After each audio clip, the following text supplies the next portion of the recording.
अस्सलाम वालेकुम। Kaif 8 audit and insurance. आज इंशाल्लाह हमारा लेक्चर नंबर 6 है जी। हम चैप्टर 1 अपना डिस्कस कर रहे हैं, जिसके अंदर कल हमने कुछ बातें डिस्कस की हैं कि जी ऑडिटर जो है उसकी क्वालिफिकेशन एंड डिसक्वालिफिकेशन क्या होगी। ऑडिटर की अपॉइंटमेंट के हवाले से हमने देखा कि कब कब किस किस तरह से अपॉइंट होंगे। ये चीज़ें कल हमने कुछ डिस्कस की हैं। तो बेसिक सी बात जो कल हम स्टार्ट जहाँ से हमने किया था, मतलब ये नया हमने जो अपना लर्निंग ऑब्जेक्टिव है उसको फिर कंटिन्यू करते हैं। वो ये थी कि जी स्पेसिफाइड कुछ कंपनीज हैं जिनके लिए सिर्फ और सिर्फ एक चार्टर्ड अकाउंटेंट ही ऑडिटर हो सकता है, चाहे वो सोल प्रोप्राइटर है चाहे वो एक फर्म की सूरत में।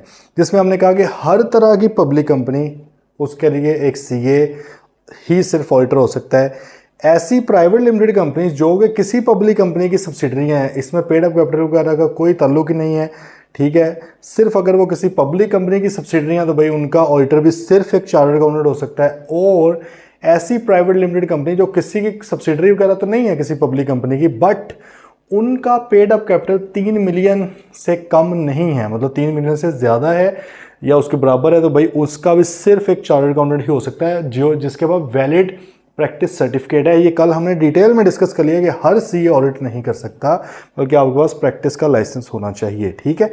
अच्छा, फिर हमने कहा कि बचा कौन पीछे? बची फिर जाहिर है सिर्फ ऐसी प्राइवेट कंपनी जो 3 मिलियन से कम पेड अप कैपिटल रखती हैं, तो इनका जो ऑडिटर है वो चार्टर्ड अकाउंटेंट भी हो सकता है प्रैक्टिस सर्टिफिकेट जिसके पास है, और कॉस्ट एंड मैनेजमेंट अकाउंटेंट भी हो सकता है जिसके पास प्रैक्टिस सर्टिफिकेट है अपने इदारे का, आईसीएमए का, ठीक है। ये हमने कल बातें डिस्कस की। अच्छा, आज थोड़ा सा आगे इसको बढ़ाते हैं और आज बात करते हैं कि बेशक आप एक चार्टर्ड अकाउंटेंट हैं या दूसरे केस में सीएमए हैं, कॉस्ट एंड मैनेजमेंट अकाउंटेंट, लेकिन अगर आपके अंदर ये चीज़ें पाई जाती हैं जो भी हम पढ़ने जा रहे हैं, तो आप किसी कंपनी के रेलेवेंट कंपनी के ऑडिटर अपॉइंट नहीं हो सकते भाई। तो वो सर कौन से वो नक्स हैं कि वो बेशक आप एक सीए भी हों, सीएमए भी हों फॉर स्पेसिफाइड पीरियड या स्पेसिफाइड सेक्टर, अगर आप वो भी हैं बट आप ऑडिटर अपॉइंट नहीं हो सकते, तो उनकी तरफ हमने जाना है।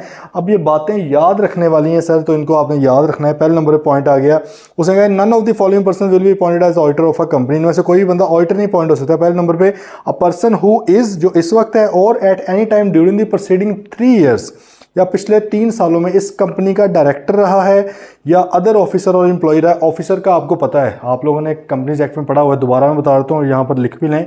ऑफिसर से मुराद क्या है? सीईओ जो होता है वो भी ऑफिसर है, डायरेक्टर्स जो होते हैं वो भी ऑफिसर है। डायरेक्टर उसने वैसे से अलग से भी लिख दिया है। आपका जो सीएफओ है वो ऑफिसर है, चेयरमैन ऑफिसर है, सेक्रेटरी आपका ये ऑफिसर है, ठीक है।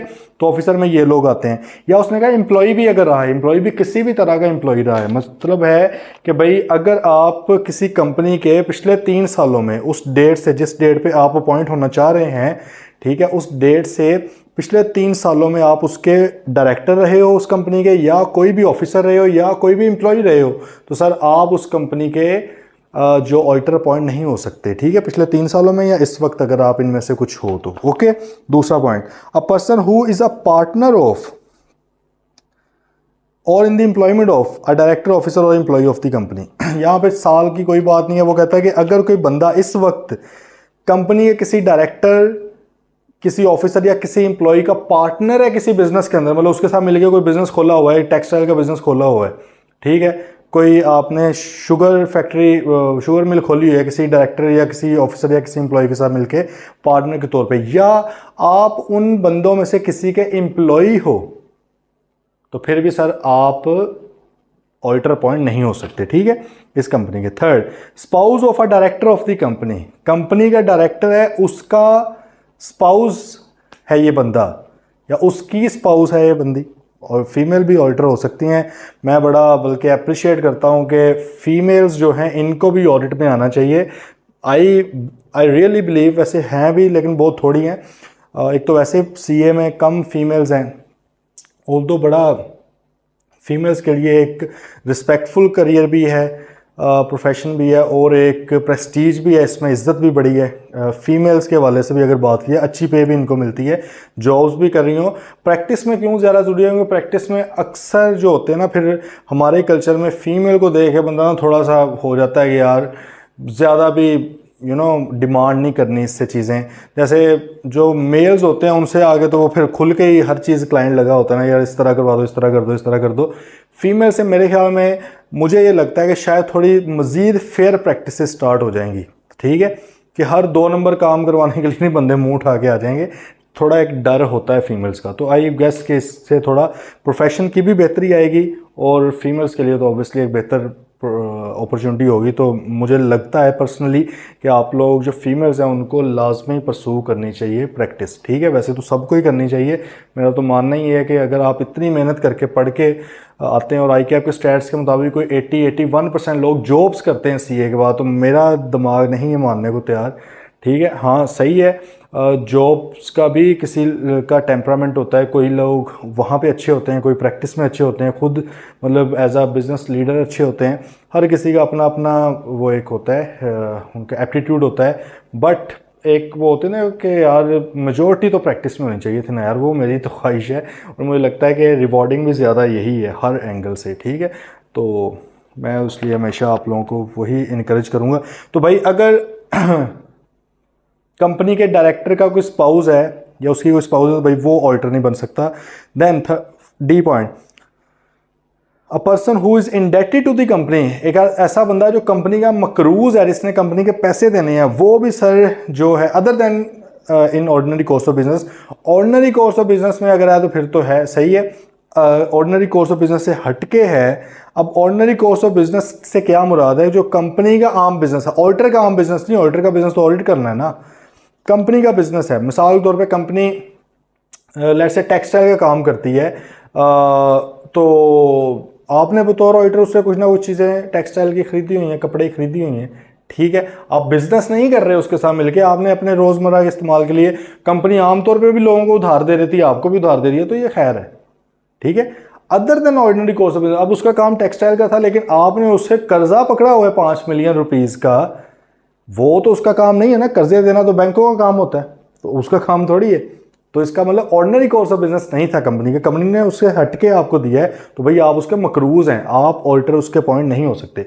2 सिक्के वो निकाल रहा है, वो कहता है कि इन 2 सिक्कों को मैं मकरूज होना नहीं समझता। मतलब है कि अगर इस तरह का कोई सीन है तो सर कोई बात नहीं, आप ऑडिटर पॉइंट हो सकते हैं। कौन सी सिचुएशन है? पहली सिचुएशन कहता है जी, अ person who owes a sum of money not exceeding 1 million rupees to a credit card issuer. Credit card का पता होगा ना, एक डेबिट कार्ड होता है कि अगर बैंक में पैसे होंगे तभी जाके आप उसको कैश निकलवा सकते हो या उससे कोई चीज़ खरीद सकते हैं।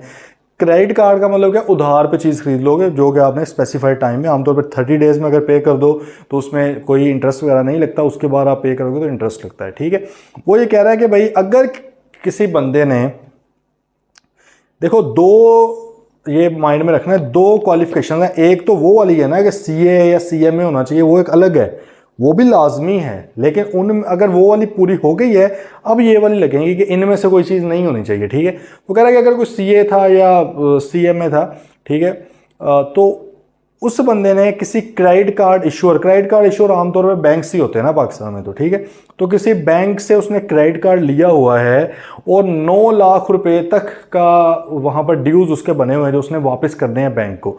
तो कहता है कि भाई इस केस में वो इंडेटेड नहीं कहलाएगा। खैर है, कोई बात नहीं, 9 लाख ही है ना, 1 मिलियन से ऊपर क्रॉस तो नहीं हुआ। हाँ, अगर उसने 11 लाख रुपया देना है, 10 लाख 50 देना है, 50 लाख देना है, 20 लाख देना है क्रेडिट कार्ड इशूअर का, फिर वो उस क्रेडिट कार्ड इशूअर का ऑडिटर अपॉइंट नहीं हो सकता, बाकियों का तो हो सकता है। आइए बात समझ। दूसरा पॉइंट कहता है कि अ person who owes a sum to a utility company, यहां पर सम भी नहीं बताया गया कितने पैसे हैं, ऊपर तो बता दिया ना क्रेडिट कार्ड के केस में 1 मिलियन से ऊपर का अगर आपने देना है तो उस क्रेडिट कार्ड इशूअर के आप ऑडिटर नहीं पॉइंट हो सकते, बाकी देखा जाएगा जिसके आपने होना है उस वक्त सिचुएशन में क्या बनता है। यूटिलिटी कंपनी के केस में वो अमाउंट नहीं बता रहा है, वो दिन बता रहा है। वो कहता है कि अगर आपने किसी यूटिलिटी कंपनी ऊपर लिखना है, जैसे कि इलेक्ट्रिसिटी वाली है, लेस्को है, मैपको है, फेस्को है, सही है, बिजली वाले, वापडा, मतलब वापडा की आगे डिस्कोस पड़ी हुई है ना वो भले वक्तों में I2B में डिस्ट्रीब्यूशन कंपनीज तो उसके किसी के पैसे देने हैं, या इंटरनेट वाली लगा लें, PTCL है, सही है, स्ट्रॉन्ग फाइबर है ये PTCL, या आप SNGPL कर लें, SSGCL कर लें, सुई सदर्न गैस, सुई नॉर्दर्न गैस, उनके देने, यूटिलिटी कंपनी जिनको बोला जाता है।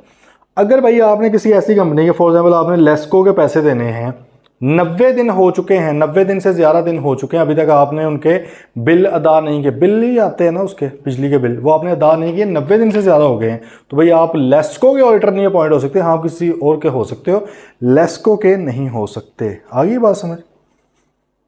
तो अगर तो 90 दिन से कम है तो फिर तो इंडेटेड नहीं है आप, 90 दिन से ऊपर है तो इंडेटेड है। तो यहाँ पे बेसिकली उन्होंने बताया कि दो तरह के लोग इंडेटेड नहीं कहलाएंगे, बेशक उन्होंने पैसे तो देने हैं। पहले नंबर पे अगर क्रेडिट कार्ड इशूअर के आपने 1 मिलियन से कम देने हैं तो आप इंडेटेड नहीं हैं। अगर किसी यूटिलिटी कंपनी के आपने 90 दिन अभी नहीं हुए, 90 दिन से कम हुए, आपने उनके पैसे देने हैं, तो अभी तक आप उनके ऑडिटर अपॉइंट हो सकते हो। 90 दिन से ऊपर गुजर गया फिर आप इंडेटेड कहलाएंगे, और अमाउंट भी मेंशन नहीं है, चाहे 500 रुपये क्यों ना हो। ठीक है, अगला point, a person who has given a guarantee or provided any security in connection with the indebtedness of any third person to the company other than in the ordinary course of business of such entity. किसी बंदे ने या किसी company ने इस company से, जिसका आप ऑडिटर अपॉइंट होना चाह रहे हैं, मिसाल के तौर पे ये है कंपनी ए जिसके आप ऑडिटर अपॉइंट होना चाह रहे हैं, ठीक है, ये एक बंदा खड़ा है जी यहाँ पे, ठीक है, जिसका नाम है पता नहीं क्या टांगे शांगे इसका नाम है जी अली, और एक ये आप बैठे हुए हैं यहाँ पे, ठीक है, यहाँ पर आपका भी कोई नाम है, फॉर एग्जांपल आप हैं अकमल, आप ऑडिटर अपॉइंट होना चाह रहे हैं इस कंपनी के।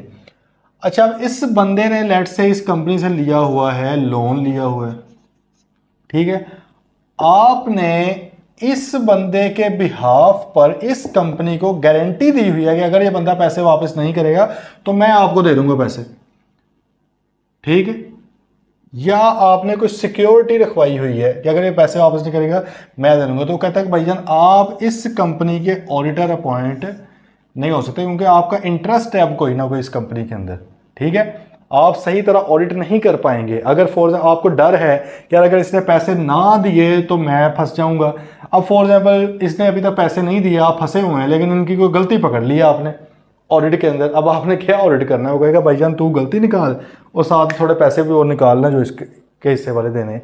इसका मतलब एक आपका सेल्फ इंटरेस्ट आ गया, फाइनेंशियल इंटरेस्ट आपका आ गया ना उसके अंदर, तो आप ऑब्जेक्टिवली ऑडिट नहीं कर पाएंगे। ठीक है, हम आगे पढ़ेंगे भी आई कैप के 5 फंडामेंटल जो प्रिंसिपल हैं एथिक्स के, उसके अंदर objectivity, integrity, confidentiality, professional competence and due care, professional behaviour पढ़े होंगे और भी किसी रिपोर्टिंग वगैरह में। तो भाई ऑब्जेक्टिवली आपने ऑडिट करना है तो आप तो नहीं कर सकते, एथिकली भी गलत हो जाएगा और लीगली तो उन्होंने वैसे मना कर दिया। आगे बात समझ, अगला पॉइंट, अ पर्सन और a firm who whether directly or indirectly has business relationship with the company other than ordinary course of business। एक ऐसा बंदा, चाहे वो अकेला है या वो फर्म है, जो कि कंपनी के साथ किसी भी तरह का बिजनेस रिलेशनशिप रख रही है other than ordinary course of business. Ordinary course of business क्या है, मिसाल तौर पर एक बैंक है, तो बैंक से कर्जा लिया हुआ है आपने, वो तो सारे ही लेते हैं ना, other than ordinary course of business नहीं होना चाहिए। ठीक है, मिसाल तौर पर बाकियों को बैंक जो है वो लेट से 25% इंटरेस्ट के ऊपर देता है, आपको 5% के ऊपर दिया हो भाई, तो आप कौन है, और other than ordinary course of business है। ठीक है, बाकियों को बैंक कैश देता है, कर्जा देता है, आपको बैंक जो है वो कोई और तरह के एसेट्स आपको दे रहा है कर्जे के तौर पे, other than ordinary course of business है। एक कंपनी है वो टेक्सटाइल मिल है, ठीक है, लेकिन आपके साथ वो आपको घर दे रही है वो लीज के ऊपर, अब ये तो ऑर्डिनरी कोर्स ऑफ बिजनेस नहीं है। ठीक है, आप बात समझ आ गई है।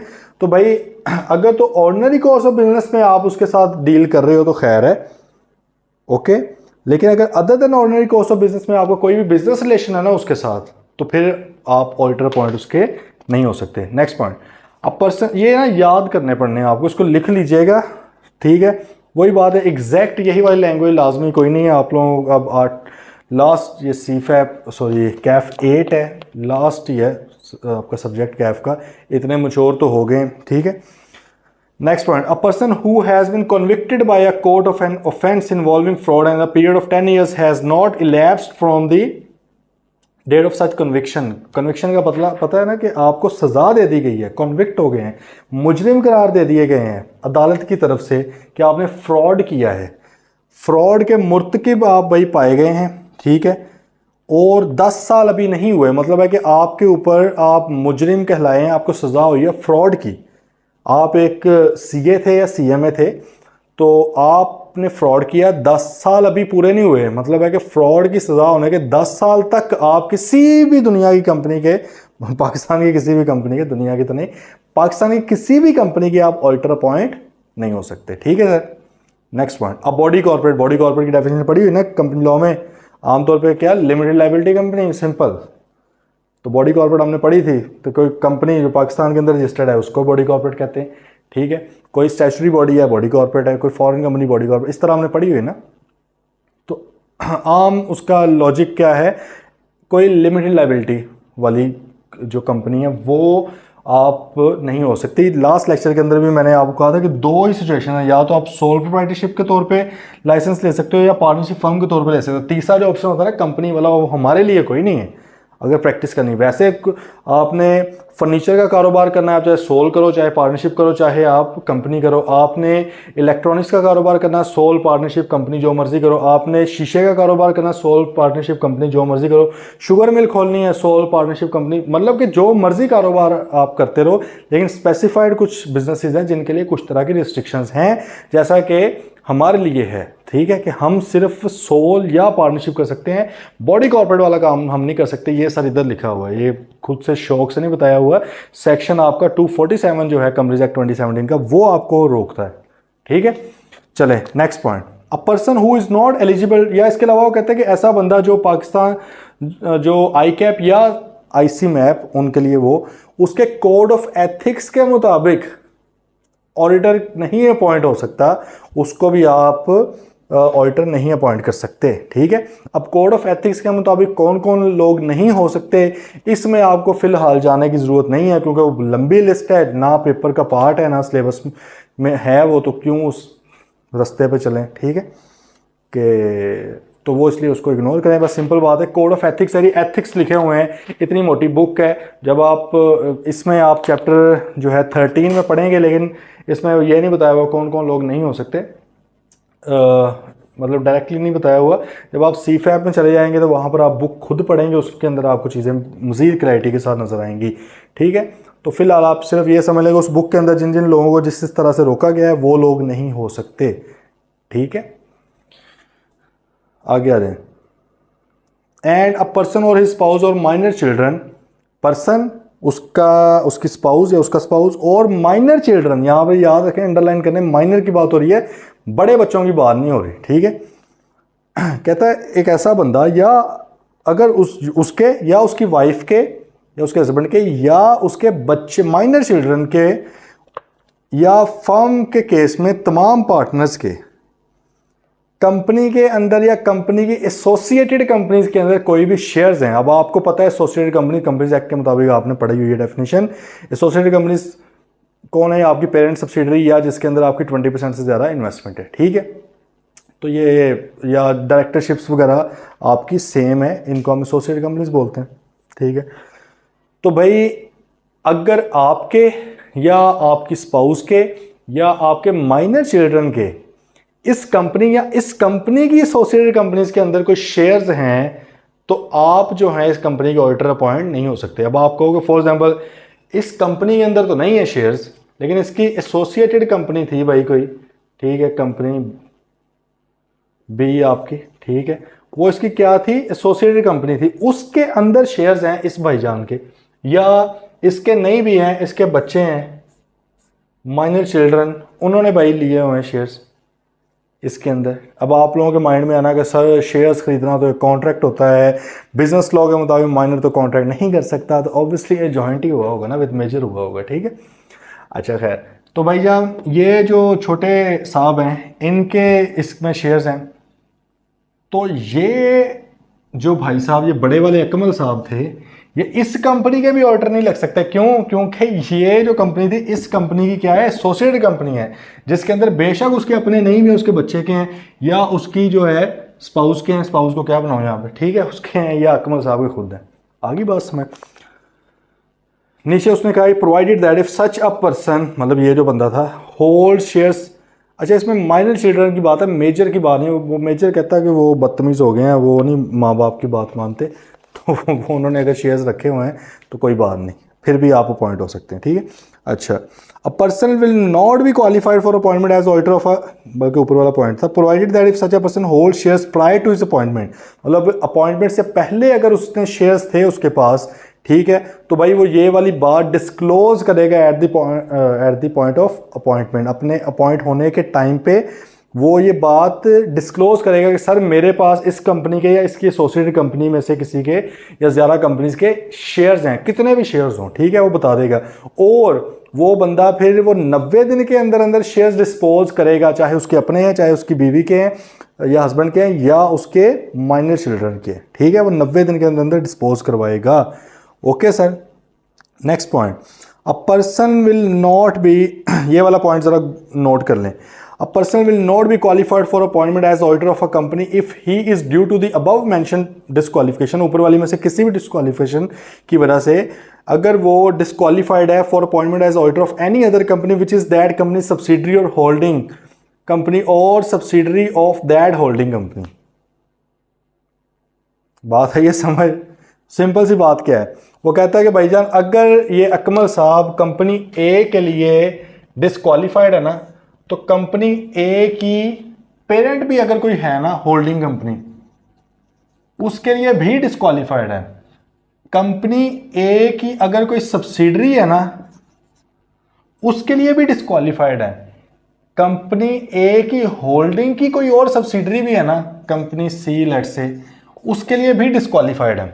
दोबारा आपको बता देता हूं, अगर अकमल साहब कंपनी ए के लिए डिस्क्वालिफाइड है ना, ये उसमें से किसी भी रीजंस की वजह से, तो ये कंपनी ए की होल्डिंग के लिए भी ऑटोमेटिकली डिस्क्वालिफाई हो गए। हो सकता है कि इसके लिए इंडिविजुअली देखा जाए तो वो क्वालिफाइड हो, कोई भी उसके अंदर नुक्स ना हो, बट क्योंकि वो इसकी सब्सिडरी के लिए डिस्क्वालिफाइड है तो फारग हो गया, ठीक है। तो भाई अगर अकमल साहब कंपनी ए के लिए डिस्क्वालिफाइड है तो कंपनी ए की होल्डिंग के लिए भी डिस्क्वालिफाइड है, कंपनी ए की सब्सिडरी के लिए भी डिस्क्वालिफाइड है, कंपनी ए की होल्डिंग की सब्सिडरी के लिए भी डिस्क्वालिफाइड है, ठीक है। Next, if after his appointment an auditor become subject to any of the disqualification, अगर बाद में भाई पहले वो जब अपॉइंट हुआ था तब वेल एंड गुड था, कोई मसला नहीं था किसी भी तरह का, ज़बरदस्त था, बाद में कोई डिस्क्वालिफिकेशन आ गई है, बाद में कोई डिस्क्वालिफिकेशन आ गई है, बाद में किस तरह की आ सकती है, मिसाल के तौर पे ये कर्जा शर्जा ले लिया उसने बाद में उसी कंपनी से, तो अब वो नहीं हो सकता था ना उसका पॉइंट, ठीक है। या और भी इसमें मतलब बड़ी रीजंस हो सकती हैं, पुराने सालों वाली तो जाहिर है नहीं हो सकती, बिजनेस रिलेशनशिप को ये रख लिया है, इस तरह का कोई मसला आ गया, वो शेयर्स खरीद लिया, इस तरह का मसला आ गया, तो किसी भी वजह से अगर वो डिस्क्वालीफाई हो गया, वो कहते हैं उसी डेट से जब वो पता लगेगा फैक्ट का, मतलब वो जो फैक्ट सामने आएगा उसी डेट से वो डिस्क्वालीफाइड हो गया और वो उसकी जो पोजीशन है वेकेंट हो चुकी है, मतलब है कि उस दिन से 30 दिनों के अंदर अंदर कैजुअल वैकेंसी पूरी करनी पड़ेगी बोर्ड ऑफ डायरेक्टर्स को, ठीक है। आगे बात समझ। नेक्स्ट पॉइंट, वो कहते हैं अगर कोई बंदा डिस्क्वालीफाइड था लेकिन वो उसको पता था कि मैं डिस्क्वालीफाइड हूँ, जाहिर है उसे पता ही होगा, और वो ऑडिटर अपॉइंट हो गया, तो भाई लेवल 2 की पेनल्टी उसके ऊपर लगेगी, ठीक है। Next point, the appointment as auditor of a company of an unqualified person or of a person who is subject to any disqualification to act as such shall be void, उसकी भाई void आपको पता है, ठीक है, उसकी कोई legal standing नहीं है। And where such an appointment is made by the company, अगर कंपनी ने ये वाली अपॉइंटमेंट की थी तो अब फिर कमीशन करेगा उसको बंदे को पॉइंट, ठीक है। लास्ट उसने लिखा कि भाई ये जहाँ पर हमने ऑफिसर वर्ड यूज़ किया या एम्प्लॉय किया हुआ, इसमें ऑडिटर शामिल नहीं है, तो हमें पता है कि ऑफिसर के अंदर ऑडिटर शामिल नहीं है। हमने आपको ऑफिसर कौन कौन से लिखवाए हैं, CEO, डायरेक्टर उसने अलग से भी लिख दिया वैसे, सेक्रेटरी, चेयरमैन, CFO वगैरह, ठीक है, ये आपके ऑफिसर हैं। भाई आई समझ या कोई नहीं, किसी तरह की कोई कन्फ्यूजन हो तो प्लीज़ पूछ लें। चलें जी आगे rights and duties of auditors.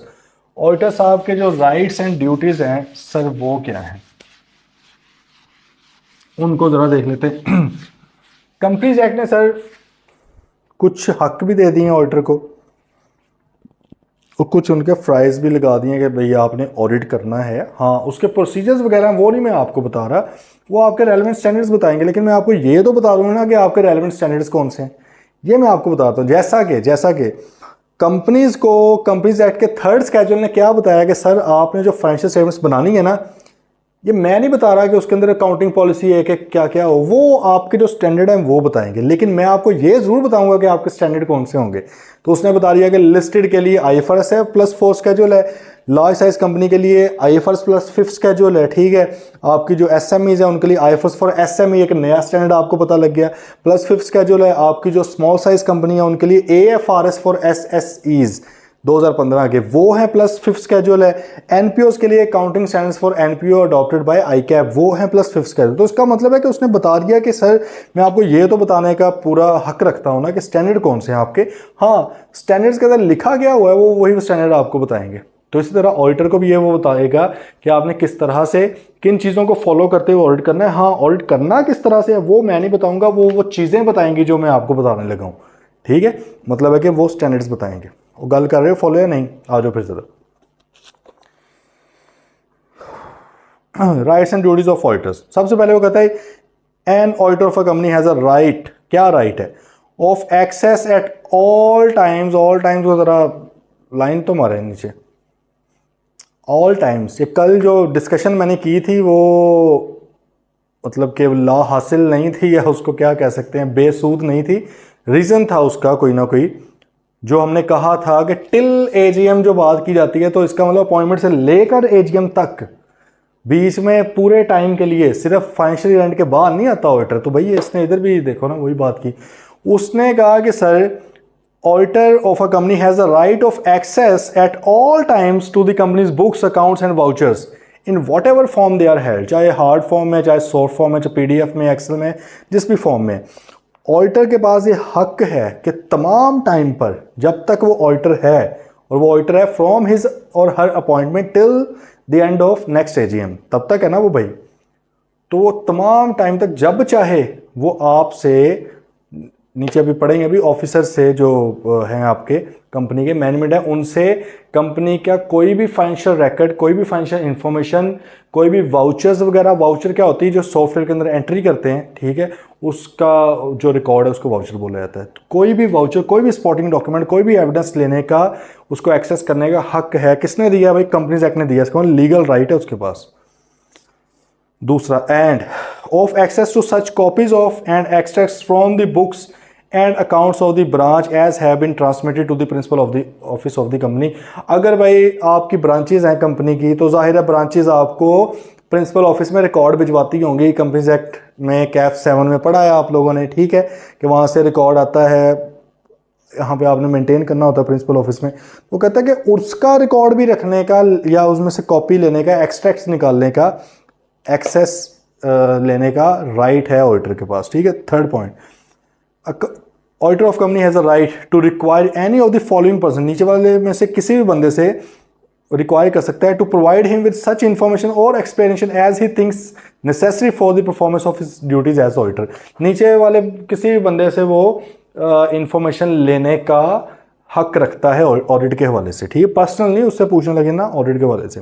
जैसे कौन कौन से बंदे, कहते हैं any director, officer or employee of the company, उससे पूछ सकता है। फिर एनी पर्सन होल्डिंग और accountable for any of the company's books, accounts और वाउचर्स। कहता है इसके अलावा भी अगर किसी बंदे के पास कंपनी का कोई रिकॉर्ड मौजूद है, कंपनी के अकाउंट्स मौजूद हैं, कंपनी के वाउचर्स मौजूद हैं, कंपनी की बुक्स मौजूद हैं, ठीक है, उससे पूछ सकता है, किसी भी तरह की इंफॉर्मेशन ले सकता है उस ऑडिट के वाले से।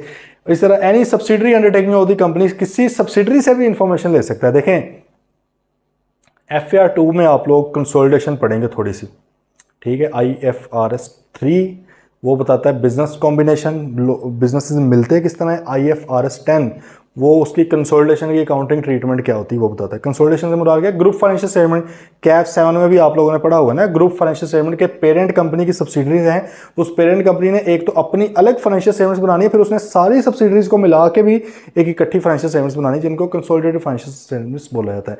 इसका मतलब है कि उन सब्सिडरी का डाटा भी तो आ रहा होगा ना बीच में कंसोलिडेटेड फाइनेंशियल स्टेटमेंट के अंदर। तो भाईजान फिर ऑडिटर को ये भी तो एक्सेस हो ना कि सब्सिडरी का डाटा भी तो देख सके, पता नहीं डाटा सही भी है या नहीं, सही है, तो इसलिए उसने कहा वहां तक भी एक्सेस है। एंड एनी ऑफिसर, एम्प्लॉई और auditor of any such subsidiary undertaking of the company और एनी पर्सन होल्डिंग और इसी तरह उसने कहा ऊपर वाले जो दो बंदे थे ना, एक तो इस कंपनी के डायरेक्टर ऑफिसर एम्प्लॉई या जिस बंदे के पास रिकॉर्ड है, दूसरे नंबर पे उसने कहा सब्सिडरी के ऑफिसर डायरेक्टर एम्प्लॉई या वो बंदे जिनके पास सब्सिडरी का रिकॉर्ड है उनसे भी ले सकता है। और इसमें दूसरे पॉइंट में उसने ऑडिटर का नाम भी यूज़ कर दिया है। पहले में क्यों नहीं यूज़ किया, क्योंकि पहले में ऑडिटर खुद है ना, ये बंदा, मैं खुद ऑडिटर हूँ तो मेरा नाम थोड़ी लिखना है कि मैं अपने आप को रिकॉर्ड दूंगा।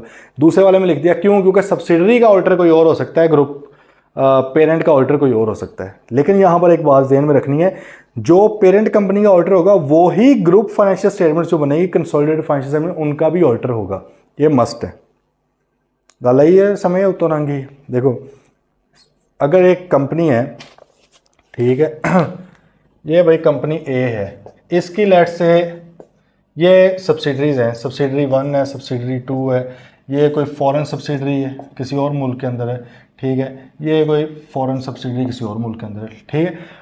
अब ये पॉसिबल है कि इसका ऑर्डर कोई और है, इसका और इसका और इसका और है, और इसका ऑर्डर कोई और है, ठीक है, ये पॉसिबिलिटी है। इवन ये पॉसिबिलिटी है कि 5 ऑडिटर हों, ये पॉसिबिलिटी है, कानून मना नहीं करता। तो इसलिए तो कानून ने कहा ना कि सब्सिडरी के ऑर्डर से भी इंफॉर्मेशन ले सकता है, वरना कानून क्यों कहता है, वो कोई बीच में कोई बात डाल के करता ना कि फलां तरह की से नहीं ले सकता। उसने सिंपल कहा है कि सब्सिडरी का ऑर्डर से भी ले सकता है, अगर सब्सिडरी का ऑर्डर अलग है ऑब्वियसली, ठीक है। तो भाई 5 ऑर्डर भी हो सकते हैं, पॉसिबिलिटी है, ठीक है। बाकी आपकी मर्जी है किस तरह से करना है। लेकिन एक बनेगी, एक इसका मतलब है कि 5 फाइनेंशियल स्टेटमेंट्स बनेगी ना, एक इसकी, 2 3 4 5, ये 5, एक छठी बनेगी, 6th one, that will be consolidated financial statement या ग्रुप फाइनेंशियल स्टेटमेंट्स, ठीक है, ये वाली बनेगी। भाईजान जो इसका ऑडिटर होगा वो पेरेंट का ऑडिटर ही होना चाहिए, मतलब ये दोनों का ऑडिटर सेम होगा, ये कानून कहता है। और ये कानून कौन सा, कंपनीज एक्ट 2017 कहता है, कैप 7 में हमने पढ़ा भी है कि पेरेंट का ऑडिटर, होल्डिंग कंपनी का ऑडिटर और ग्रुप फाइनेंशियल स्टेटमेंट मतलब कंसोलिडेटेड फाइनेंशियल स्टेटमेंट्स का ऑडिटर सेम ही बंदा होगा, ठीक है। सब्सिडरियों का डिफरेंट हो सकते हैं। आई गल समझ। चलें जी, अब नीचे उसने लिखा है अगर भाई कोई ऑफिसर वगैरह कोई विदाउट लॉफुल जस्टिफिकेशन इनकार करता है कोई इन्फॉर्मेशन वगैरह देने से, या डिले करता है, ऑब्स्ट्रक्ट करता है, कोई हर्डल्स क्रिएट करता है, तो उसको लेवल 3 की पेनल्टी लगेगी, ठीक है। ये लंबा चौड़ा पैरा लिखा है, बात बेसिक की है। ओके, आगे आ जाएं। ड्यूटीज ऑफ ऑडिटर, ऑडिटर साहब की ड्यूटियां, फ्राइज भी तो हैं सर, ठीक है। क्या फ्राइज है, पहले नंबर पे उसने कहा a companies auditor will conduct the audit and prepare his report. ये पहले लेक्चर में हमने बात की थी कि रिपोर्ट दी जाती है, ठीक है, 3-4 पेजेस की रिपोर्ट होती है, उसको अनमॉडिफाइड बोला जाता है अगर कोई गलती ना हो, क्लीन रिपोर्ट हो। अनमॉडिफाइड का मतलब कोई तब्दीली नहीं की गई, इसका मतलब किसी ने बताया हुआ था ना, उसके अंदर तब्दीली नहीं की गई। तो हमने ये भी बात डिस्कस की है कि पाकिस्तान के अंदर ऑडिटर्स रिपोर्टिंग ऑब्लिगेशंस रेगुलेशंस 2018, ये एक रेगुलेशंस है, एक कानून है जिसके मुताबिक जो फॉर्मेट है उसी फॉर्मेट के अकॉर्डिंग हमने रिपोर्ट देनी होती है।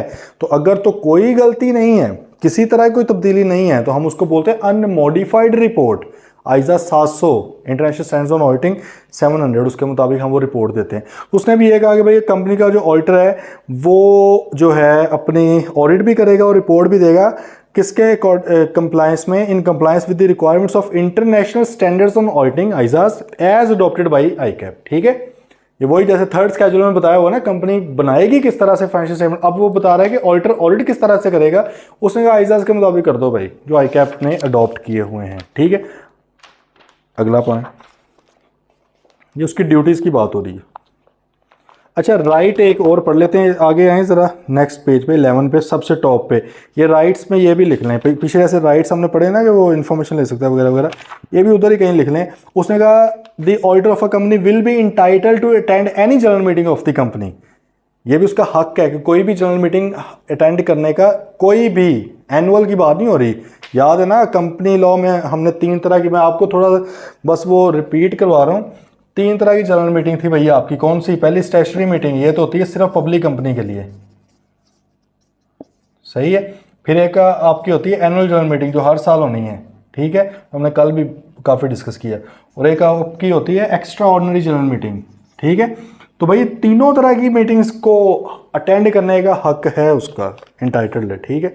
and to receive all notices of and any communication relating to any general meeting which any member of the company is entitled to receive। वगैरह इस तरह कोई भी नोटिस जो मेंबर को मिलना चाहिए इसको भी मिलना चाहिए। and to be heard at any general meeting which he attends on part of any business which concerns him as auditor। और बतौर ऑडिटर अगर किसी बिजनेस कोई बात के हवाले से वो रेलेवेंट है, उसकी बात होनी चाहिए, तो उसको बात करने का भी हक है वहां पर, ठीक है। नीचे उन्होंने स्पेसिफिकली कह दिया इन case of a listed company. देखो ऊपर तो उसने कहा ना कि उसका हक है, उसका हक है कि वो उसको बुलाया जाए। अब वो नीचे कह रहा है उसका जाना भी लाजमी है। किन के लिए?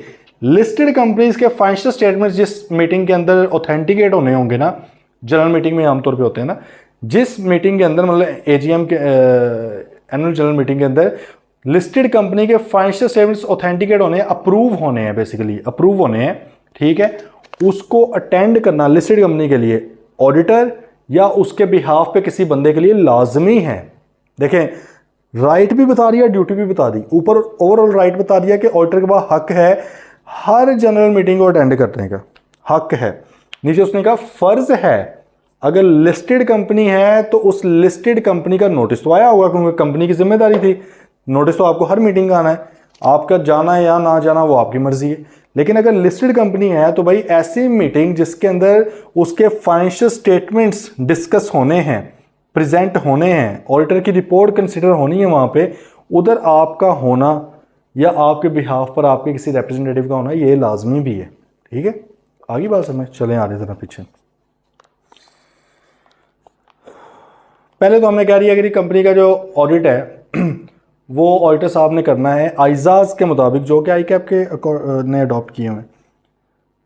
अब दूसरा point, a companies auditor must carry out such examination to enable him to form. ये जनरल सी कुछ बातें हैं और कुछ बातें बड़ी स्पेसिफाइड हैं जो रिपोर्ट का पार्ट भी बनती हैं, ठीक है।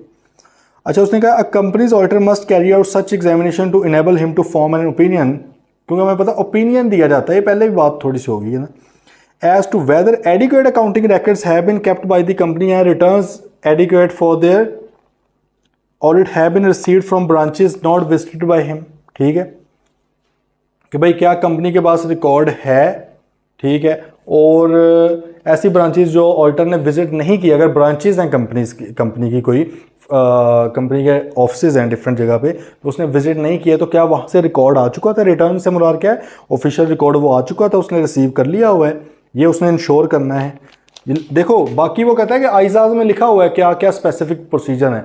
मैं ये कुछ बातें कह रहा हूँ यार, इनका भी ख्याल रखना। जैसा कि हमने थर्ड स्केड्यूल जब पढ़ा था, हमने कहा था एक तो आईएफआरएस है, उसके अंदर फुल अकाउंटिंग ट्रीटमेंट्स बताए हुए हैं, अकाउंटिंग पॉलिसीज, अकाउंटिंग डिस्क्लोजर बताए हुए हैं। साथ कंपनीज एक्ट कहता है यार मेरा भी एक फोर्थ स्केड्यूल है यार, मेरा भी एक फिफ्थ स्केड्यूल, थोड़ी सी मेरी भी मान लो, ठीक है। इसी तरह वो यहाँ पे पहले उसने क्या कहा, पहले उसने कहा सर आप बड़े बंदे हैं, आप आइजाज के मुताबिक ऑडिट करें, लेकिन थोड़ी सी रिक्वेस्ट है आपसे कि भाई रिक्वेस्ट भी है और ऑर्डर भी है, क्योंकि कंपनीज एक्ट का हिस्सा है कि सर आपने अपनी एग्जामिनेशन इस तरह से करनी है कि आप ये इंश्योर कर सके कि क्या आपका कंपनी ने जो रिकॉर्ड वगैरह रखा वो सही है, ठीक है। दूसरे नंबर पे and whether the company's financial statements are in agreement with the accounting record, और जो अकाउंटिंग रिकॉर्ड और रिटर्न्स हैं क्या उसी के मुताबिक फाइनेंशियल स्टेटमेंट बनी है। पहले नंबर पे तो ये देख लो कि क्या अकाउंटिंग रिकॉर्ड सही तरह मेंटेन्ड है। दूसरे नंबर पे क्या उसी अकाउंटिंग रिकॉर्ड के मुताबिक ही फाइनेंशियल स्टेटमेंट्स बनी है। ये तो नहीं कि लेजर्स कुछ और कह रहे हैं, वाउचर्स कुछ और कह रहे हैं, इनवॉइसेस कुछ और कह रही हैं, एक्सपेंसेस कुछ और कह रहे हैं, बैंक स्टेटमेंट्स कुछ और बोल रही हैं, और भाई फाइनेंशियल स्टेटमेंट में कुछ और है। इसको आप इंश्योर कर लें प्लीज़, क्योंकि उसने कहा यार मुझे टेक्निकल चीज़ों का नहीं पता कि ऑडिट किस तरह होता है, आपकी प्रोफेशनल जजमेंट होती है, उसमें मैं आपको इज्जत देता हूं, लेकिन मैं तो बेसिक सा मुद्दा एक रख रहा हूं आपके सामने, ठीक है। अब वो कहते हैं the auditor will make out a report, एक रिपोर्ट बनाएगा to the members of the company, जिन्होंने हायर किया उन्हीं को दिएगा, members of the company, on the accounts and books of accounts of the company and on every financial statements. Every financial statement से मुराद क्या है? 5 है ना, छठे कंपैरेटिव कौन सी? Statement of financial position, statement of profit and loss, statement of cash flow, statement of changes in equity, notes to financial statements, और कंपैरेटिव्स भी पिछले साल के आने चाहिए अगर पिछला साल मौजूद है, ठीक है। तो उसने कहा कि भाई हर फाइनेंशियल स्टेटमेंट के ऊपर रिपोर्ट होगी। अब ये नहीं कि रिपोर्टें डिफरेंट होंगी, नहीं नहीं नहीं नहीं, रिपोर्ट एक ही होगी, उसके अंदर सारी फाइनेंशियल स्टेटमेंट्स के नाम आएंगे स्पेसिफाइड, सही है, नाम सारे लिखे होंगे, रिपोर्ट एक ही है। उसमें वो लिखेगा मैंने इसका भी किया, इसका भी किया, इसका भी किया, इस तरह करके, ठीक है। वो दिखा दूंगा मैं आपको रिपोर्ट। आप लोगों को बल्कि पहले भी कहा था कि listed companies Pakistan stock exchange पे अभी जाएं, अभी लेक्चर रिकॉर्ड मतलब स्टॉप कर लें, यहाँ पर ही गूगल कर लें psx.com, वहाँ पर आप जाएं। आप वहाँ पे पाकिस्तान स्टॉक एक्सचेंज के कंपनीज आपको वहाँ पे नज़र आएंगी, कंपनीज की लिस्ट है। कोई भी जो नाम आपको बड़े बड़े लग रहे हैं उनमें से आपको लेटेस्ट फाइनेंशियल स्टेटमेंट्स उनकी निकाल रहे हैं, एनुअल रिपोर्ट लिखा होगा। एनुअल रिपोर्ट कंपनीज एक्ट में आपने पढ़ा हुआ है कि उसके अंदर आपका कंपनी का पूरे साल का खाता सारा होता है, उसमें फाइनेंशियल स्टेटमेंट्स भी होती हैं, ऑडिट रिपोर्ट भी होती है, डायरेक्टर्स रिपोर्ट भी होती है, चेयरमैन रिव्यू भी होता है, आपकी कंप्लायंस भी होती है कि क्या क्या किया, तो सारा कुछ ही होता है। तो उसके वो खोल लें, उसको उसके अंदर ज़रा ढूंढें, ऑडिट रिपोर्ट आपको नज़र आएगी, वो भी आपने बार बार अपने सामने रखा करनी है, ठीक है।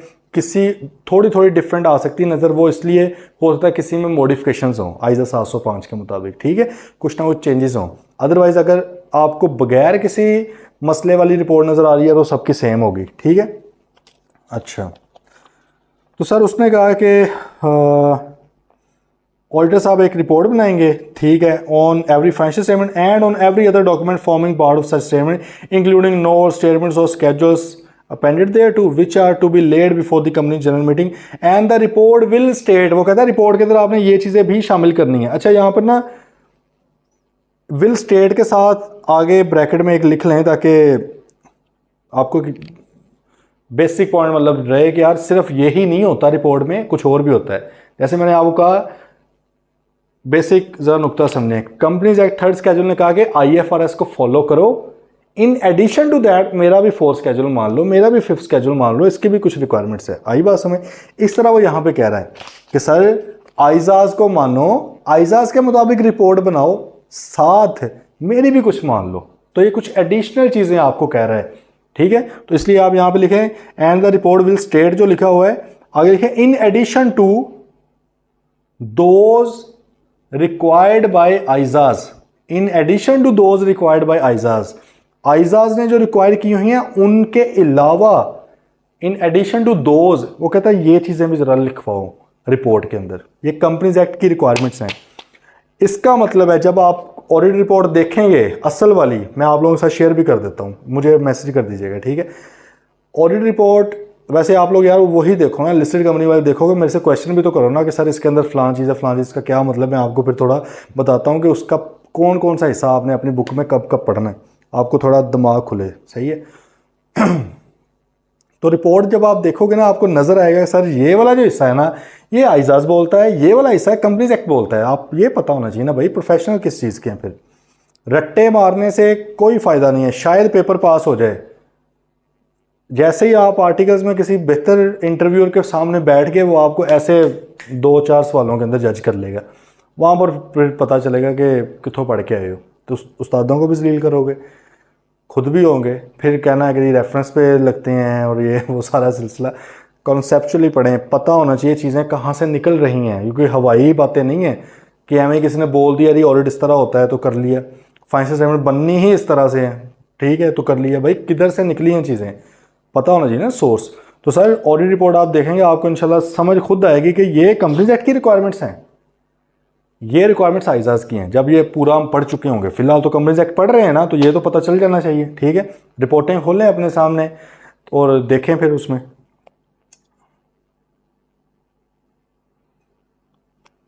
कर लें ख़त्म फिर आज ये वाला, सही है। चलें ज़रा फिर जल्दी जल्दी कर लेते हैं। उसने कहा कि भाई आप रिपोर्ट के अंदर लिखोगे वेदर और नॉट दे हैव, दे का मतलब ऑडिटर, वो ऑडिटर साहब लिखेंगे रिपोर्ट के अंदर वेदर और not they have obtained all the information and explanation which to the best of their knowledge and believe are necessary for the purpose of the audit and if not, और अगर उनको नहीं information मिली the details thereof and the effect of such information on the financial statement. कहता पहले number पर तो वो ये बताए ना ऑडिटर साहब खुल के कि क्या उनको उनकी बेस्ट जजमेंट, बेस्ट इंफॉर्मेशन के हिसाब से जो जो उनको लगता था कि उनको चाहिए, हर तरह की इंफॉर्मेशन मिल चुकी हुई है, हर तरह की एक्सप्लेनेशन मिल चुकी हुई है, जो कि पीछे उसने अभी कहा था कि आपका हक है लेने का, तो आपको सर मिल गया सब कुछ। नहीं मिला तो रीज़न बता रहे भाई क्यों नहीं मिला, ये भी ज़रा बताएं हमें। दूसरे नंबर पे वो कहता है फिर ये भी लिखो वेदर और नॉट इन देयर ओपिनियन, उनके ओपिनियन के मुताबिक proper of books of account has as required by this act have been kept by the company. उनके ओपिनियन के मुताबिक कंपनी ने एक्ट ने जिस तरह से रिक्वायर की हुई हैं कि इस तरह आपके पास होनी चाहिए बुक्स ऑफ अकाउंट, वो पढ़ी हुई हैं कि नहीं पढ़ी हुई, ठीक है। अब एक्ट ने डिफरेंट जगह पे रिक्वायर की है। एक तो आपने कंपनीज एक्ट में जो कैफ 7 में भी पढ़ा होगा, ठीक है, कि फाइनेंशियल स्टेटमेंट्स आपके पास मौजूद होने चाहिए, बुक्स ऑफ अकाउंट्स मौजूद होने चाहिए, इतने सालों के लिए मौजूद होने चाहिए, आपका मीटिंग्स का रिकॉर्ड मौजूद होना चाहिए, वो सारा कुछ सही है। तो क्या उसी तरह से पढ़ा हुआ है कि नहीं पढ़ा हुआ, एक ज़रा ये भी सर हमें बता दें। ये कंपनीज एक्ट मांग रहा है, ये रिपोर्ट में आपको लिखा हुआ नज़र भी आएगा, ठीक है। फिर वो कहता है कि भाईजान वेदर और नॉट इन देयर ओपिनियन, देखिए ओपिनियन में है हमारे, हम फैसला नहीं, जजमेंट नहीं दे रहे, हम तो ओपिनियन दे रहे हैं, रीजनेबल श्योरेंस है बस, एब्सोल्यूट नहीं है। वेदर और not in their opinion the statement of financial position and profit and loss account and other comprehensive income or the income and expenditure account, or the income and expenditure account लिखा ऊपर लिख लें for एनपीओज।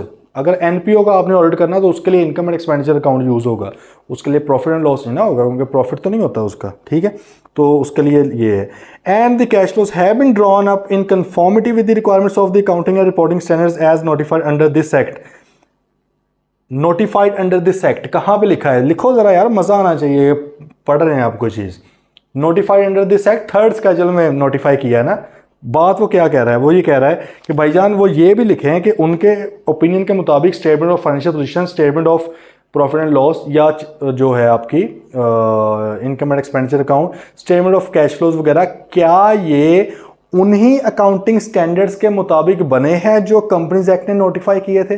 और companies act ने sir कहाँ पे notify किए थे, in the third schedule to the companies act. Third schedule के अंदर उसने बताया था ना, IFRS fifth schedule, IFRS fourth schedule, IFRS for SME fifth schedule, AFRS for SSE fifth schedule, NPO fifth schedule, उसने उधर ही बताया ना। तो यही वो कह रहा है कि भाई ये जो वो मैंने उधर स्टैंडर्ड्स बताए हुए नोटिफाई किया, क्या उसी के मुताबिक ही बना है ना।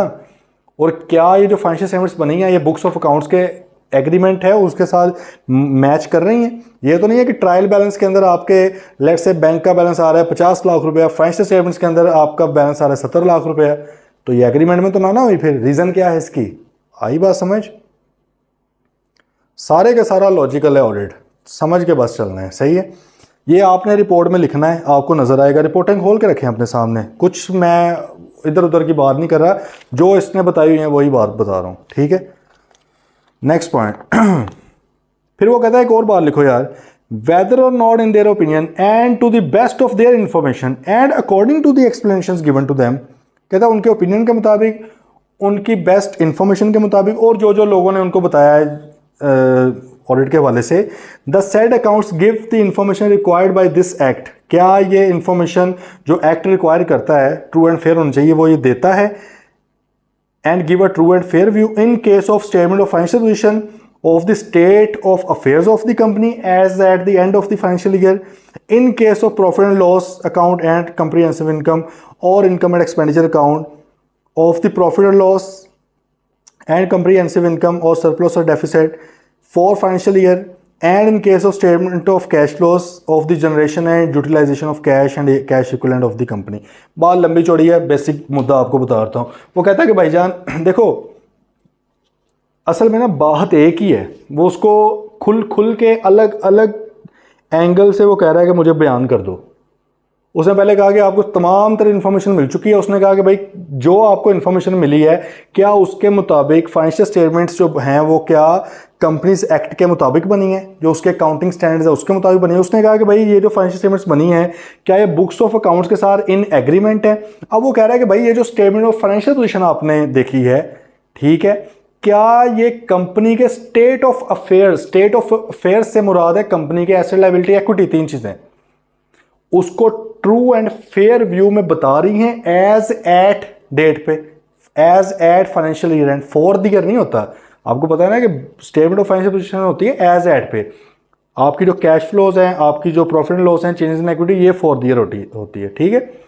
तो सिंपल ये कह रहा है कि यार इसको ना जरा अलग अलग करके खूबसूरती के साथ लिख दो, क्योंकि जो शेयर होल्डर्स हैं या जो मेंबर्स हैं, जो readers of the financial statements हैं, जो users of the financial statement है, उनको शायद टेक्निकल बातें ना समझ आए, तो उनको ना जरा खुल के एक एक बात आप बताओ। क्या बताओ? उनको बताओ कि क्या स्टेटमेंट ऑफ फाइनेंशियल पोजीशन जो है उसके अंदर जो state of affairs of the company है वो as at year end true and fair है, ठीक है। फिर वो कहता आगे बढ़ो, कहता ये जो statement of profit and loss and other comprehensive income है, या अगर एनपीओ थी तो इनकम एंड एक्सपेंडिचर अकाउंट जो है, इसके अंदर जो प्रॉफिट नज़र आ रहा है या लॉस नज़र आ रहा है, which ever is relevant, which ever is applicable. या जो इनकम एंड एक्सपेंडिचर अकाउंट अगर था तो उसके अंदर सरप्लस नज़र आ रहा है या डेफिसिट नज़र आ रहा है, ये for the year ended true and fair view दे रहा है या नहीं दे रहा। दो स्टेटमेंट्स का उसने बता दिया है। थर्ड वाली, अब वो कहता है कि यार इसी तरह फिर आगे आ जाओ, कैश फ्लो के ऊपर आ जाओ। वो कहता है कि ये जो स्टेटमेंट ऑफ कैश फ्लोज है, इसके अंदर जो कैश की यूटिलाइजेशन है, जो खर्च हुआ है, या कैश की जनरेशन जो है, जो जनरेट हुआ, आपको पता है 3 तरह की होती हैं आपकी cash flow activities, operating, financing, investing, ठीक है। वो कहता है कि यार इनमें से जो जनरेट हुआ है या जो यूटिलाइज हुआ है फॉर द ईयर, क्या ये ट्रू एंड फेयर व्यू दे रहा है कि नहीं दे रहा। बात समझ आ रही है। अभी फिलहाल शायद आप लोग ये सोचो कि यार सीधी सी बात लिख देता ना, financial statement true and fair दे रही है कि नहीं। देखिए नहीं सर, उसका मकसद एजुकेट करना है यूजर्स को। वो कहता है कि अगर मैं ऐसी बात कर दूंगा यूजर तो घबराया रहेगा, यार फाइनेंशियल स्टेटमेंट्स क्या हैं, क्या ये ओवरऑल की बात कर रहा है या स्पेसिफिक की बात कर रहा है। वो कहते हैं यार उसको खुल खुल के बताओ, क्योंकि हो सकता है कि स्टेटमेंट ऑफ फाइनेंशियल पोजीशन तो शायद ट्रू एंड फेयर दे रही हो सकता है कि statement of profit and loss भी ट्रू एंड फेयर दे रही हो सकता है cash flow true and fair ना व्यू दे रही हो, सही तरह ना बनी हो, पॉसिबिलिटी तो है ना। तो अगर हम एक स्टेटमेंट लिख देते हैं financial statements are true and fair या ट्रू एंड फेयर नहीं है, तो भाई ज्यादती हो नहीं थी दोनों केसेस में। अगर हम कहते हैं ट्रू एंड फेयर नहीं है, सिर्फ कैश फ्लो की वजह से दोनों ने चीखना था, स्टेटमेंट ऑफ फाइनेंशियल पोजीशन ने, प्रॉफिट एंड लॉस ने, कि भाई हमारा क्या कसूर है, हम तो ट्रू एंड फेयर हैं। कंपनी ने रोना था ना उस बात पे कि भाई इसको क्यों रगड़ दिया, ये तो सही थी। और अगर तीनों को सही लिख देते तो कैश फ्लो वाले ने हंसना था कि भाई देखो मैं खराब था, मैं भी साथ चल पड़ा। और ये बात समझ, इसलिए खुल खुल के जरा बातें वो कहता है बताओ, ये आपको सारी नजर आएंगी रिपोर्ट के अंदर देखें जरा।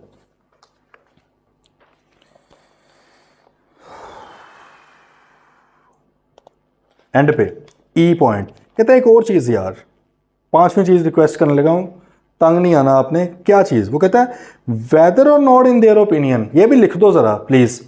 वेदर और नॉट इन देयर ओपिनियन मतलब ऑडिटर के ओपिनियन में इन्वेस्टमेंट्स मेड, जो हमने इन्वेस्टमेंट की है कंपनी ने, या एक्सपेंडिचर इनकर्ड या जो खर्चे किए हैं, एंड गारंटीज एक्सटेंडेड और जो हमने गारंटियां दी हैं, अगर कोई दी है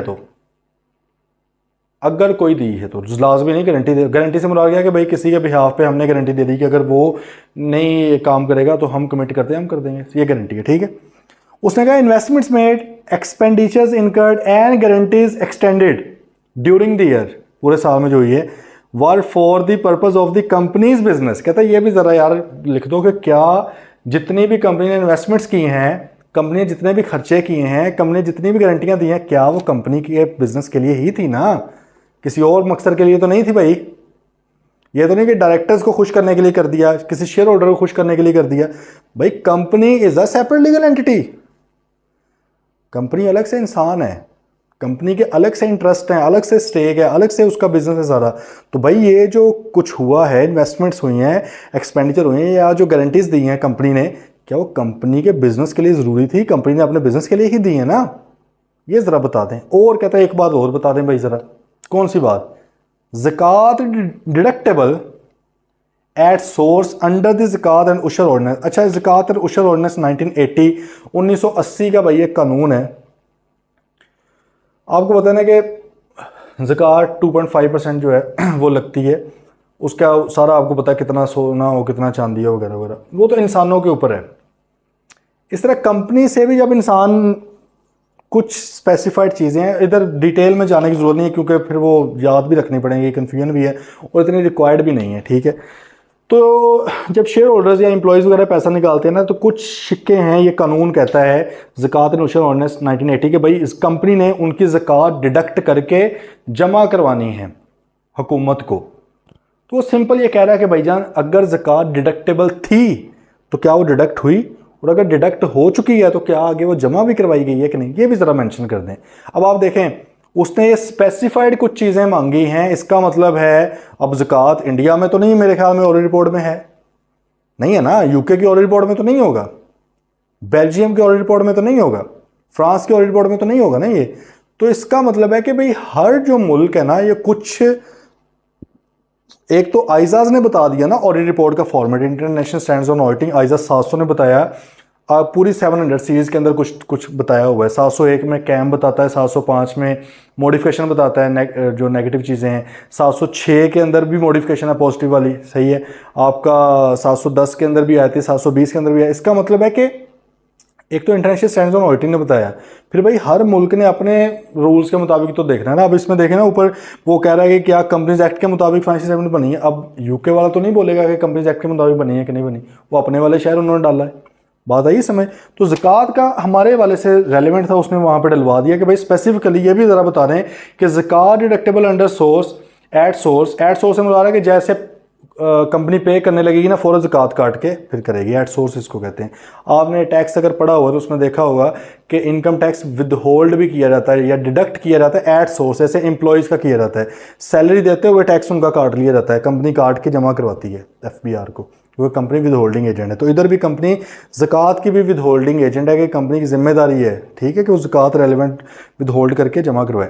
ज़कात deductible at source under the zakat and regulation ordinance 1980, bracket वाले को फारिग कराएं, was deducted by the company and deposited in the central zakat fund establish under section 7 of that act. क्या वो डिपॉजिट करवाया भी गया है इस फंड में, ये चीज़ें हैं, ठीक है।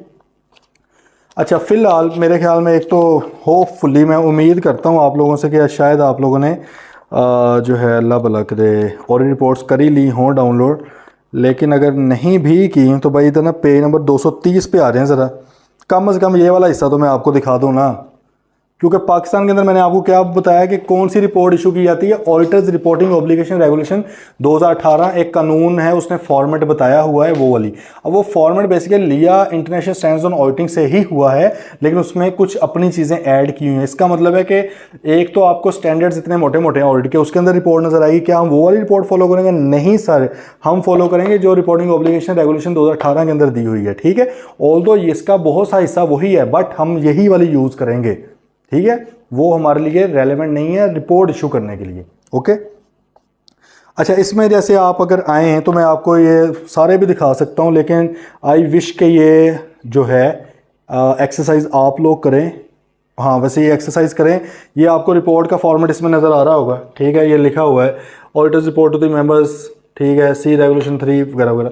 तो ये आपको सारी रिपोर्ट इस तरह की ही रिपोर्ट होती है लेटर हेड के ऊपर फर्म के, ठीक है। अब इसमें बहुत सी ऐसी चीज़ें होंगी जो आपको नहीं पता होंगी, नहीं समझ आएंगी, उनको छोड़ें।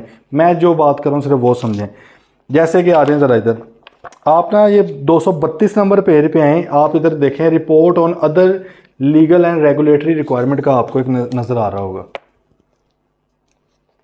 Report on other legal and regulatory requirements, ये जो स्पेसिफिकली कंपनीज एक्ट रिक्वायर करता है।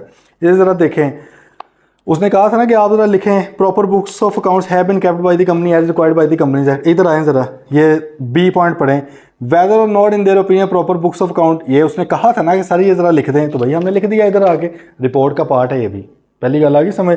अच्छा, फिर उसने क्या कहा था दूसरा पॉइंट इधर, whether not in their opinion this statement of financial position profit and loss वगैरह वगैरह वगैरह ये सही तरह कंफॉर्मिटी में है या नहीं।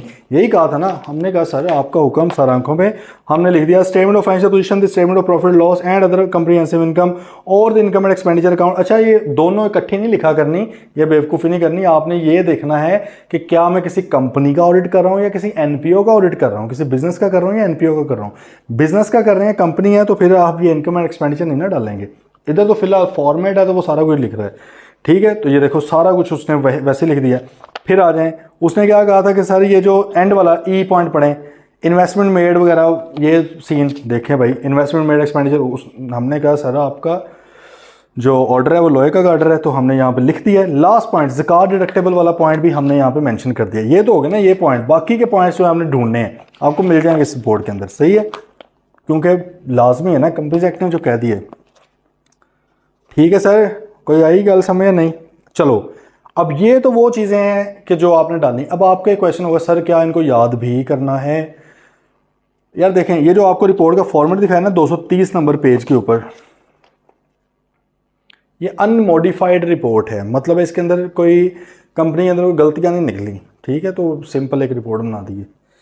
ये जो पैराग्राफ्स है ना, ये इसके अंदर हम नुक्ता भी नहीं चेंज कर सकते सिवाय कंपनी के नाम के, फाइनेंशियल ईयर एंड के, कुछ भी नहीं चेंज कर सकते वर्ड बाय वर्ड। मतलब हम आसान इंग्लिश में नहीं लिख सकते, कोई लैंग्वेज को चेंज नहीं कर सकते, हमें यही फॉलो करनी पड़ती है, ठीक है। तो हाँ, वो रिपोर्ट आप लोगों को याद होनी चाहिए। अब वो कैसे, मेरे ख्याल में इस लेवल पे कभी आया भी नहीं है कि आपसे पूरी की पूरी रिपोर्ट छपवा ले वो, ठीक है। तो बट फिर भी अगर आप लोगों ने अपने रिस्क कवर करने के लिए इसको 2-3 बार इसको लिख लीजिएगा, ठीक है, तो आप लोगों को पता लग जाएगा। अभी नहीं, अभी तो दिल्ली दूर है, अभी ज़रा चीज़ें समझें, पहले समझ आएंगी ना, फिर लिखना भी खुद ही आ जाएगा, ठीक है। अच्छा भाई, अब नीचे वो कहता है एक्सप्लेनेशन, वो कहता है कि मैं दे दूं, where the auditors report contains a reference to any other report. कहता है अगर रिपोर्ट के अंदर आप कोई रेफरेंस देते हैं, अच्छा ये अनमोडिफाइड रिपोर्ट में आमतौर पर रेफरेंस नहीं होता, रेफरेंस आमतौर पर मॉडिफिकेशन के अंदर आता है, कि मतलब है कि आपने किसी चीज़ के ऊपर, लेट से मिसाल ले लेते हैं, मिसाल के तौर पे कोई नेगेटिविटी आ गई है, जैसे IAS 16 के मुताबिक आप वैल्यूएशन करवा सकते हैं। मैं स्टैंडर्ड्स वो बताता हूँ, कोशिश करता हूँ जो आप लोगों ने पढ़े हुए हैं ज़रा सही तरह। IAS 16 आपको वैल्यूएशन का कहते हैं ना, रीवैल्यूएशन मॉडल का, कि आप प्रॉपर्टीज़ वगैरह करवा लें। अब मिसाल के तौर पे आपने रीवैल्यूएशन करवाई है किसी एक्सपर्ट को हायर करके, मैनेजमेंट एक्सपर्ट। अगर कंपनी ने हायर किया है तो उसको मैनेजमेंट एक्सपर्ट बोलेंगे। आइज़ा 500 पैरा नंबर 8 है गालिबन उसका, वो इसको डील करता है, ठीक है, अगर तो कंपनी ने हायर किया। अगर ऑडिटर ने हायर किया है तो आइज़ा 620 के मुताबिक उसकी, मतलब वो मेरा फिर एक्सपर्ट होगा ना ऑडिटर का, वो मेरे अंडर काम करेगा। कंपनी ने किया तो कंपनी के अंदर मैनेजमेंट एक्सपर्ट है। अच्छा, अब मिसाल तौर पे आपने मैनेजमेंट एक्सपर्ट एक हायर किया, उसने वैल्यू निकाली है किसी बिल्डिंग की 50 मिलियन की फॉर एग्जांपल, ठीक है। आपकी मटीरियलिटी है 30 मिलियन। मटीरियलिटी से मुराद फिलहाल आइज़ा 320 आगे जाके पढ़ेंगे, फिलहाल आप ये समझ लें मटीरियलिटी से मुराद है कि यार अगर 30 मिलियन से ऊपर की कोई गलती होगी ना तो मैं उसको रिपोर्ट के अंदर बताऊंगा, उसको मैं क्वालिफिकेशन लगाऊंगा, मॉडिफिकेशन लगाऊंगा, नेगेटिविटी डालूंगा। अगर इससे ऊपर की गलती हुई, इससे नीचे निकली तो मैं इग्नोर कर दूंगा। फिलहाल ये समझें बात को, ठीक है। 50 मिलियन भाई उसने लगा दिए, ठीक है। आपने जब उसको देखा, असेस किया, उसके ऊपर उसके बड़े तरीके हैं किस तरह करना है, प्रोसीजर्स पढ़ेंगे इंशाल्लाह सारे। खैर, आप इस नतीजे पे पहुंचे कि भाई उसकी वैल्यू तो है 10 मिलियन की, आपने अपना भी एक्सपर्ट लगा दिया साथ, और वैल्यू निकली 10 मिलियन की। आपने कंपनी से बहस की, कंपनी नहीं मान रही। एक तो अगर कंपनी मान जाए तो फिर तो मिसस्टेटमेंट रही नहीं ना, मसला ही नहीं है, कंपनी नहीं मान रही। अब देखिए 40 मिलियन का फ़र्क आ रहा है, आपकी मटीरियलिटी थी 30 मिलियन की, 40 मिलियन का फ़र्क आ रहा है। आप 10 मिलियन कह रहे हो, 50 मिलियन कह रहे हैं। आप लोगों ने बुक्स में भी कभी वो पढ़ा होगा अपना एनरॉन का मसला, ठीक है।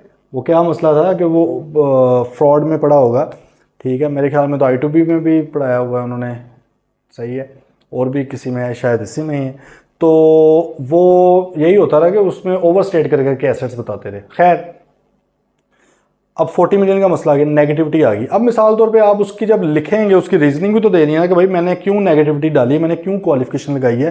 तो आप उसको लिखते हुए आपने बीच में रेफरेंस दे दिया गया, इनके मैनेजमेंट एक्सपर्ट की रिपोर्ट के मुताबिक फलां फलां है। आप एक रेफरेंस दे सकते हो, आप रेफरेंस दे सकते हो, लेकिन उस रेफरेंस को देते हुए ये ना कहीं होगा सारी की सारी जिम्मेदारी उस बंदे पे चले जाए। देखें, ऑडिट रिपोर्ट है, वो मेरा डॉक्यूमेंट है, मैं ऑडिटर हूं, मेरा डॉक्यूमेंट है, इसकी जिम्मेदारी मेरी है, इसके ऊपर लफ्ज लफ्ज जो लिखा हुआ है हर एक वर्ड की जिम्मेदारी मेरी है, मेरी रिस्पॉन्सिबिलिटी है। मैं कोई ऐसी स्टेटमेंट ना लिखूं जिससे ये लगे कि मैं अपने कंधों से जिम्मेदारी उठा के किसी और के ऊपर डाल रहा हूं, ठीक है। हाँ, मैं रेफरेंस जरूर दे सकता हूं, जरा पढ़ें फिर। वो कहता है कि भाई where the auditor's report contains a reference to any other report, statement or remarks which they have made on the financial statement examined by them, such statement or remarks will be annexed। वो भी भाई इसके साथ लगा दिए जाएंगे, ठीक है। लेकिन वैसे जिम्मेदारी किसकी होगी, हमारी ही होगी। जिम्मेदारी की बात यहाँ पे नहीं लिखी हुई, वो आगे जाके एक जगह लिखी जाएगी, आप यहाँ पे लिख लें, ठीक है। However, the sole responsibility of the audit report rest with the auditor himself, वो सिर्फ उसके साथ है और हर सेल्फ, ठीक है। दूसरा point, where any of the matters referred above is answered in the negative. वो कहता है ऊपर जितने मैंने पॉइंट्स कंपनीज एक्ट वाले बताए हैं, ये वाले, ठीक है, सिर्फ ये पॉइंट, इनमें से कोई भी नेगेटिव है या क्वालिफिकेशन है, क्वालिफिकेशन में भी नेगेटिविटी है, ठीक है। The report will state the reason of such answer along with the factual position to the best of auditors information. भाई आप रीजन भी बताएंगे क्यों ये चीज़, फॉर एग्जाम्पल आपने कहा कि proper books of accounts have not been kept in accordance with the companies act. ऊपर तो ये था ना कि रखे गए हैं कि नहीं, आपने कह दिया नहीं रखे गए, तो रीज़न बताओ क्यों लगा आपको। आप हो सकता है कह सकते हैं कि कंपनीज एक्ट ये कहता है कि सर आपने मिसाल के तौर पे 20 साल के लिए रिकॉर्ड रखना है, इन्होंने तो 5 साल पर ही आग लगा दी रिकॉर्ड को, मिसाल के तौर पे। आप रीज़न बताएं ऐसे, आइए बात समझ। कंपनी एक्ट तो ये कहता है कि ब्रांचेस से रिकॉर्ड इधर हेड ऑफिस में आना चाहिए, इधर कुछ भी नहीं आना रिकॉर्ड, कोई भी नहीं आ रहा, कोई भी नहीं इनके पास पड़ा हुआ रिकॉर्ड, ब्रांचेस से पता किया उनके पास भी नहीं पड़ा हुआ। ठीक है, तो आप रीज़न के साथ बात करें, ये उन्होंने कहा। फिर वो कहता है कमीशन जो है मे bye general or special order. देखिए जनरल ऑर्डर से मुराद है जो तमाम कंपनीज के लिए लगता है, जनरल ऑफर पड़ी होगी ना इसी दौर में। स्पेशल स्पेसिफिक क्या है भाई, किसी स्पेशल इंडस्ट्री के लिए, स्पेशल कंपनी के लिए। ठीक है, कहते हैं कमीशन में by general or special order direct that in case of all companies generally or such class or description of company as may be specified the auditors report will also include a statement of such additional matter. वो कहता है कि हो सकता है company के sugar mill वालों के लिए ये स्पेसिफिक स्टेटमेंट भी डालो और रिपोर्ट में, स्टील मिल वालों के लिए स्पेसिफिक रिपोर्ट ये स्टेटमेंट भी डालो, या हो सकता है कि हर कंपनी के लिए कह दे ये स्टेटमेंट डालो। सही है, तो वो कहता है कि कमीशन कह सकता है। Next point, the auditor will express unmodified और मॉडिफाइड ओपिनियन। मॉडिफाइड का मतलब अगर कोई चेंजेस आ गई हैं, स्टैंडर्ड भी लिखने हैं, आपको मजा आए फिर पढ़ने का। अनमॉडिफाइड से मुराद है आइजा 700 के मुताबिक। वैसे तो हमने हमारी रिपोर्ट हमें पता ऑडिटर्स रिपोर्टिंग ऑब्लिगेशन रेगुलेशन 2018 वाली है, बट उसकी बुनियाद भी तो आइजा ही है ना। ठीक है, एडिशनल कुछ चीज़ें डाली हैं फिर।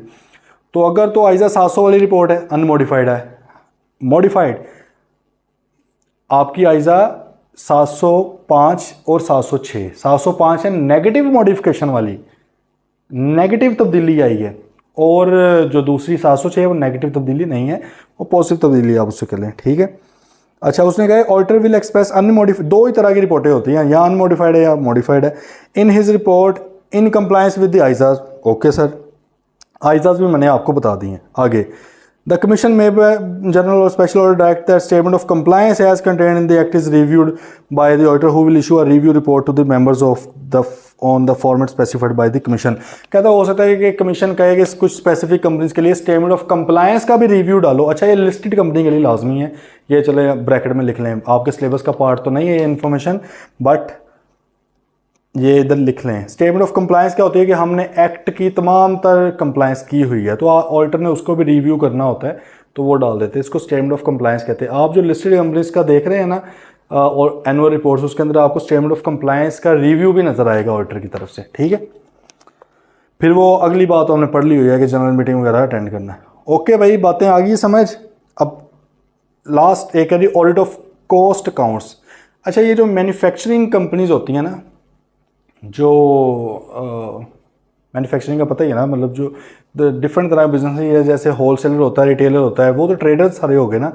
इसी तरह जो आपका मैन्युफैक्चरिंग जो चीज़ें बनाती हैं, तो वो कहता है कि कमीशन किसी ऑर्डर के थ्रू कह भी सकता है फ़लाँ तरह के जो कंपनीज हैं उनका कॉस्ट ऑडिट करें, उनका कॉस्ट अकाउंट्स का ऑडिट करें, और इनको चार्टर्ड अकाउंटेंट भी कर सकता है और सीएमए भी कर सकता है इसको, और इनकी भी वही वाली पावर्स होंगी, ड्यूटी सारी होंगी जो कि दूसरे ऑडिटर की हैं। ठीक है भाई, तो ये सिंपल सी बात थी इसमें, और तो ऐसा कुछ नहीं।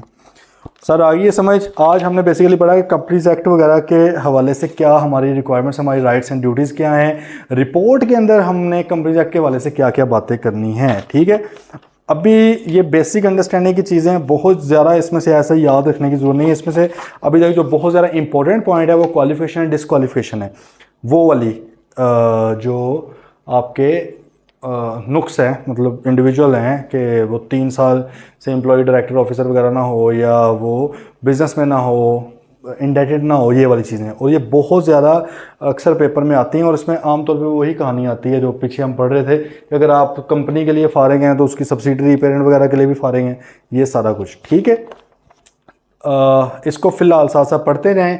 क्वेश्चंस तो इसके जो जैसे इंशाल्लाह चैप्टर एंड हुआ करेगा मैं आप लोगों के साथ शेयर कर लूँगा, बस थोड़ा ही रह गया चैप्टर। कल इंशाल्लाह हम इंटरनेशनल स्टैंडर्ड्स ऑन ऑडिटिंग के हवाले से प्रॉपर थोड़ा उधर को बढ़ जाएंगे। हम पहले पढ़ेंगे कि जी कौन इसको बनाता है स्टैंडर्ड्स को, किस तरह के स्टैंडर्ड्स होते हैं, और फिर इंशाल्लाह मैं आपको स्टैंडर्ड की एक बार शक्ल भी लाजमी दिखाऊंगा ताकि पता भी हो स्टैंडर्ड है क्या। सिर्फ बुक को नहीं पढ़ते हैं ना, बुक बनी कहाँ से या निकली कहाँ से वो भी हमें पता होना चाहिए। तो इंशाल्लाह कल मिलेंगे। टिल देन टेक केयर, अल्लाह हाफिज़।